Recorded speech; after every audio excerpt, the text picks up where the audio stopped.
Thank you, Deputy Speaker. Now, what a motion.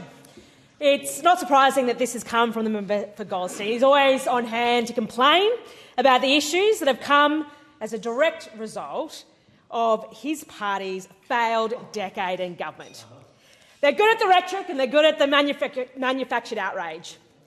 The member talks about crushing confidence, but let's not forget where our economy was, where our energy grid was, and where our small businesses were when Labor came to government in 2022. Our economy was in freefall, our energy grid was neglected, and small businesses were crying out for help. So those opposite shouldn't be talking about crushing confidence because they left a trail of destruction on their way out the door.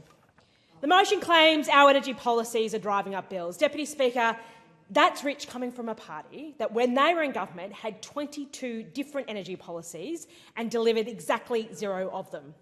A government that watched energy bills skyrocket, and instead of trying to bring them down, they passed legislation to hide the reporting from the very small businesses they are now claiming to care so much about.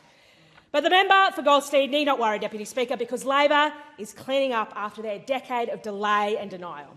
Wholesale electricity prices fell by a third last quarter. We've delivered $56.7 million in energy efficiency grants and the Cheaper Home Battery program, which has seen more than 2,800 small businesses install it in the first 6 months of the program.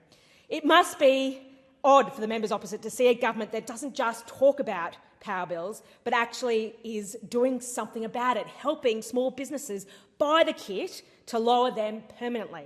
Because we know, and the experts know, the lowest cost form of energy is renewable. Now, to the confusion and compliance claim regarding industrial relations, the member for Goldstein loves a good scare campaign. It isn't one that always deals in facts, and surprise, surprise, he has conveniently forgotten the carve-outs we negotiated with the sector. We didn't just barge in, we didn't force change, we listened to groups like COSBAR.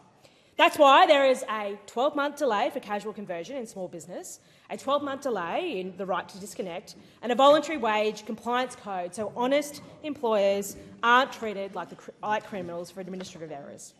We've invested over $20 million into the Fair Work Ombudsman's Employer Advisory Service. We are giving small businesses the HR support that they can't afford on their own, support the previous government never bothered to provide.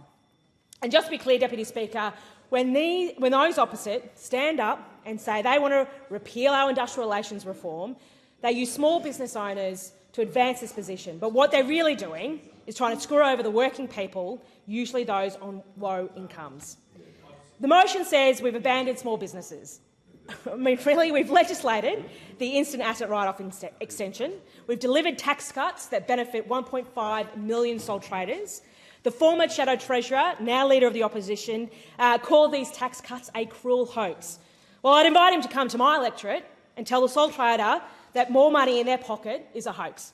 But more importantly, he should tell them that it was under his direction the coalition voted against these very tax cuts. And on the topic of tax cuts, a further tax cut is coming later this year and another one next year, all thanks to this Labor government.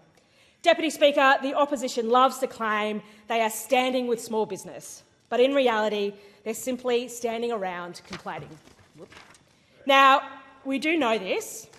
How do we know this? Well, you just have to look at their extensive plan on how they will stand with Australian small businesses. But you don't have to look too hard because you'll be wasting your time. They don't have a plan. We are the ones with a national small business strategy. We are the ones that have put the small business portfolio into cabinet. We are the ones helping small and medium businesses compete and win more government contracts through Buy Australia plan. We are the ones helping startups and small businesses through our industry growth program. We don't just stand with small businesses, we invest in them.